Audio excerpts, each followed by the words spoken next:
राधे राधे मित्रों, देखिए भगवान ने कहा है कि सृष्टि में मैंने अनेकों शरीरों का निर्माण किया है, लेकिन उनमें मुझे मनुष्य शरीर अत्यंत प्रिय है। ऐसा क्यों? क्योंकि वह सब फलों का मूल है, सब पुरुषार्थों का साधन है। एकमात्र मनुष्य में ही यह विशिष्टता पाई जाती है कि अगर वह चाहे तो चिंतन का सदुपयोग करके भक्ति प्राप्त कर सकता है। क्योंकि मनुष्य के अलावा और जो कोई भी योनियां हैं वह सब कर्म फल भोगने के लिए ही बनी है।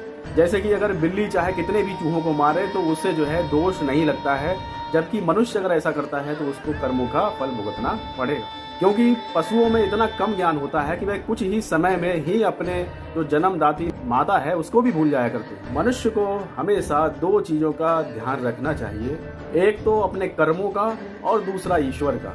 क्योंकि मनुष्य को उसके कर्म ही मारते हैं, ना कि ईश्वर मारते हैं। पूज्य महाराज श्री मनुष्य और पशु की तुलना करते हुए एक बात बहुत ही सुंदर बताते हैं कि मनुष्य को जो आनंद एक मिठाई यानी रसगुल्ला खाते हुए प्राप्त होता है, वही एक सूअर को यानी एक पशु को विष्ठा खाने में प्राप्त होता है। तो इस प्रकार परमात्मा का दर्शन सिर्फ और सिर्फ मनुष्यों को ही हो सकता है, यहाँ तक कि देवताओं को भी परमात्मा के दर्शन नहीं हो सकते। क्योंकि कर्म फल के आधार पर ही स्वर्ग जो है भोगने के लिए बना हुआ है, वहाँ पे कोई पुण्य की वृद्धि नहीं होती है, ना ही कोई तप किया जा सकता है स्वर्ग लोक। तो इसलिए स्वर्ग भी एक भोग भूमि है, वहाँ पे भक्ति नहीं हो सकती। भक्ति कहाँ होगी? अपनी पृथ्वी लोक पे ही, मनुष्य शरीर के द्वारा। तो मित्रों, श्री राम जी के बिना आराम नहीं मिलने वाला है। बोलिए जय श्री सीताराम।